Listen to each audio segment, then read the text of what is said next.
We see people talk about pain points a lot, and they kind of it's been a bit overused at the minute. I'm still using it, but it can also be called bottlenecks, obstacles, struggles, challenges, or frustrations. Essentially, it means the things that you or your clients or every business in the world is suffering with. They're all suffering with something or other. So I'm going to give you 5 tips on maybe a bonus one on how to turn that pain point into a real big opportunity for you. So, number one is to obviously target your audience. Now, you've heard this a million times on LinkedIn, but keep it as tight as you possibly can to start with. We can come back to it right at the end of this video and talk about how we can then spread that same process out to other audiences. But initially, you want to be as tight as you possibly can. Even if you're not a startup, even if you're somebody who is suffering with a plateau or slow growth, we can always niche right down to create focus again. Because when you niche down, you become a specialist in your area, or a perceived specialist in your area in some cases, and you're way more attractive to prospects than a generic business that does a bit of everything. So let me give you an example. Let's take a coach, a life coach, a business coach. And let's say that coach can coach anybody. Now, let's bring them right back down to a smaller niche. Let's pick women. So they coach women. And let's take that niche even smaller and take it to women that want to become C-level directors. So the target there is not C-level already. The target's not men, it's women. And the target's not junior. The target is generally middle management, women in middle management around the world. And there are millions and millions. So there's a niche to do something very specific, even though it can be for everything.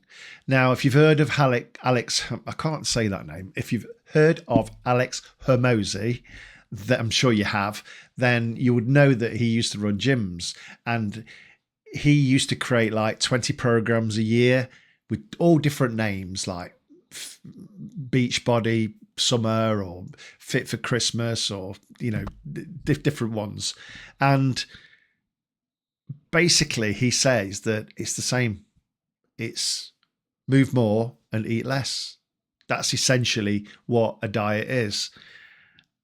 Now, he made derivatives dependent upon the time of year, and it triggered different people's emotions, therefore triggered their pain points. If they wanted to go on holiday and they were a little bit overweight like me, and they've got a couple of months to lose it, then they might fit well onto his Beachbody program, whereas it might not resonate with one of the others. So tip number 2 is, once you've selected your audience, find out their pain points, find out what their pain is, what their bottlenecks are, what their obstacles and struggles are in business. Now, the way you can do this is to use what I call signals. I write a lot about signals on my profile in my articles on LinkedIn, so please check those out. But there's some great ways of finding out the signals of what your audience are suffering with. They might not be suffering with the things you're assuming they're suffering with. So what we need to do is get them from this size audience to something that's a bit more bite size and people that we're able to target. So signals. Where do you find signals? Well, you can ask for them. You can put a poll out on LinkedIn with 4 answers, and those 4 answers could be triggered to one of the pain points. So it's what have you been suffering with this year so far in business, and it can be A, B, C, and D. And the answers, the majority of the answers, will give you what you need to focus on in terms of your content. Another way of doing that is just a different delivery method. It's through LinkedIn messages, which you can send around 120 per day safely. You can actually ask people, and I've just ran a recent poll within the LinkedIn messaging system to all of my first connections, and I've got a huge response back. And that enabled me to see what problems they're having right now, see what concerns they've got for the future, and will help me formulate my present and future opportunities, I suppose, but content and things that I need to add value with. Good old fashioned asking people is another method. Remember when we used to ring people and meet people? before COVID? Yeah, that's a thing. So ask your customers, ask your business friends, ask your prospects that you're close with, ask your supply chain. They're all businesses and they're all people. So they'll be suffering with something. So just find out what their biggest pain is and what they would like resolving. Once you've understood that, we've got to tip number 3, which is a layer below. It's understand the subtopics of their pain. For example, I talk about breaking the barriers of slow growth or plateaued growth for businesses, whether that's a small, medium or large business. But slow growth is the pain, but there are sub-levels below that. So sub-levels of slow growth could be lack of leads.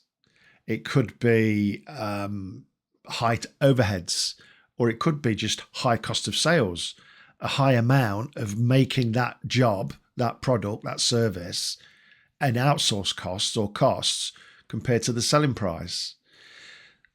There are a plethora of different reasons compared to the main pain points. So you kind of need to understand those as well, because that will formulate your content. So tip number 4, once you've done that, it's time to start creating your content and start creating your content around the pain points and the sub pain points that your prospects in your target market have, and talk about them.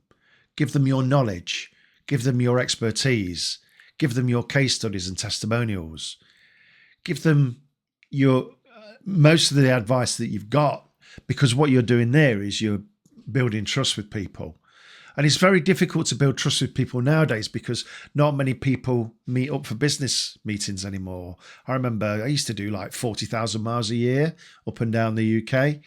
Now, very minimal. Most of my business is done on video screen. So there has to be a way where you can add value. And hopefully I'm adding value to you now talking about this small subject in my subject set. So list them all. List your services and offerings, whether they match all the sub pain points.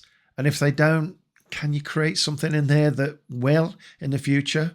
Maybe create a little extra revenue stream. So tip number 5 is keep tight and consistent with that messaging. It's really important whether you deliver it on an audio podcast, a video, or whether it's written content, whether it's for a blog or for a post on social media. Keep it tight. Keep it really, really close knit to match those pain points day in, day out. And eventually you'll be known for that service and solution without telling people, hey, we do this.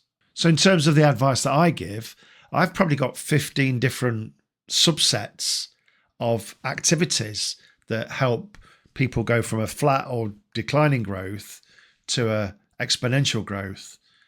So there are 15 things for me to talk about, and you find that I talk about those all the time, giving pretty much everything away apart from the top secrets, which is only for clients. So a bonus tip here is to rinse and repeat. So that small audience that we picked for that coach, let's pick another audience once there is a methodology and a blueprint in place to get leads on a consistent basis. You can apply your principles and your methodology to whatever you do in your service or your product to another set of people.